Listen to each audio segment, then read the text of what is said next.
When you play with the past, you risk the present and the future. What's up, curious readers? I'm Dev from Dev's Book Summaries, and today we're going to be talking about a book, Memory Maze, by Gordan Korman. So, Gordan Korman is the number one New York selling author, and he has also written another really good book, Restart, which I've read before. And this book, Memory Maze, is the second book in the series of Hypnotized, which is the title of the first book. So, this series is basically about people who have the power to hypnotize other people. Anybody who looks at those people get hypnotized. So the person then has to command the person who's getting hypnotized, and he will follow. So there's a kid. He has the power to hypnotize, and his life is in danger because of his messed up life and the power he has, and because of that. So he's being chased by the FBI because they're inquiring him for something he has done, and some other deadly memories that will keep y'all stunned. This non-stop thrill and adventure with the past and present makes a memory maze around the kid. Can our main character escape? That's the main question. Let's see about that. I've been saying main character a lot, so it's time to introduce the main character, Jackson Opus. Jax is a 12-year-old boy. He is one of the best hypnotists the world has ever seen before. And there are two organizations that are going to be part of the book, Sentia and the Sandman's Guild. So Sentia is the institute of Dr. Elias Mako, who is known to be the greatest hypnotizer of all time, and he's also a very dangerous hypnotizer. So, Sentia is like a school place for all the people who have the power to hypnotize. They work on their hypnotizing power, and they also get schooled and stuff. So, this is located in New York.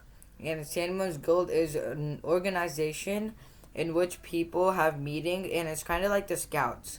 So, this guild helps people not use their hypnotizing power to their own advantage.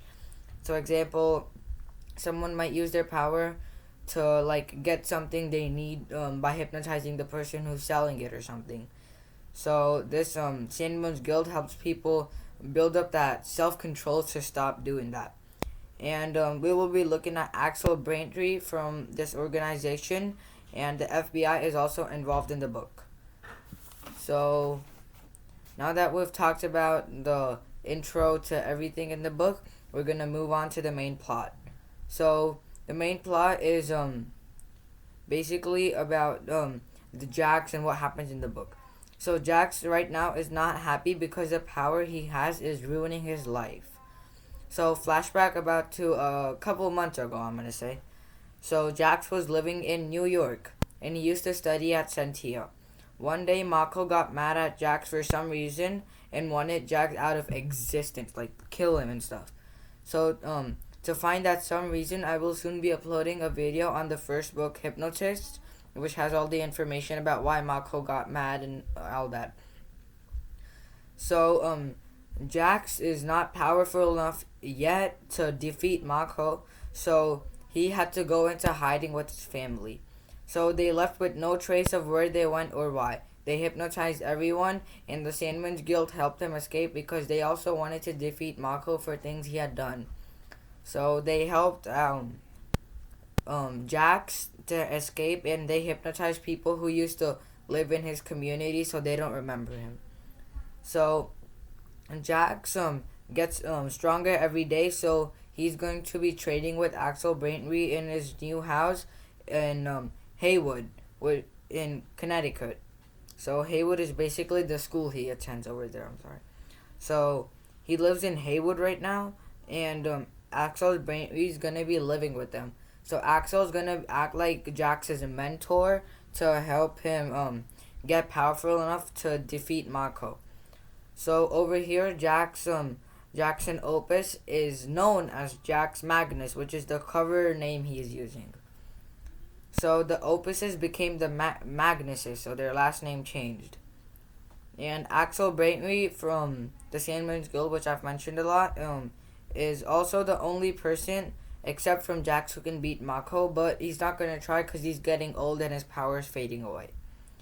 So Axel, now that he's moved into the house, he lives in the attic of their house, which annoys Jax's mom because he does things in the attic that affect the house. So that's why his mom's kind of irritated, and Jax every time has to console her and tell her that that Axel is just helping them and all that. And so one time at Haywood Middle School, a chess program has started.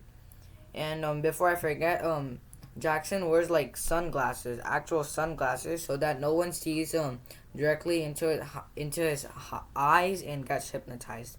But bad news, there's no sunglasses allowed in the school chess program. And this chess program is mandatory. It's like a grade for the students. So, Jax actually turned out to be pretty good at chess. He won all the matches he played at his school. Then he played the champion of the school, and because he won against the champion of the school, he went on to the state no, or the county tournament kind of thing. And then after that, there was this tournament no one had ever heard of that Jax got invited to. So basically, if Jax didn't know it, but Axel told him that because there were no sunglasses allowed, even though he didn't mean to hypnotize the people, even though like when his opponents looked him in the eye, they automatically got hypnotized, and even without Jax commanding them, because of his power, his opponents just started making bad moves so that Jax won. So because of that, his teacher took him to this tournament just to see what it was and all that. So it turned out that this was in the house of a billionaire, Avery Quackenbush. So Avery Quackenbush was thought to be died years ago, but actually he was still alive. But he was very old and in a very sick condition. He was about to die. And he had called Jax over there when he talked with Jax in private.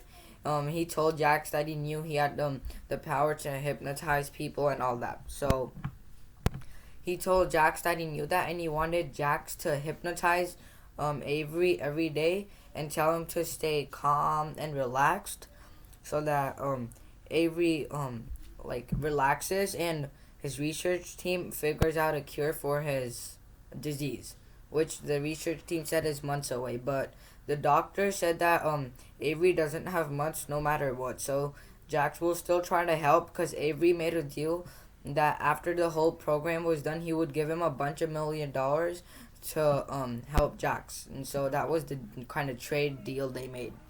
So Jax agreed because of the money and all that.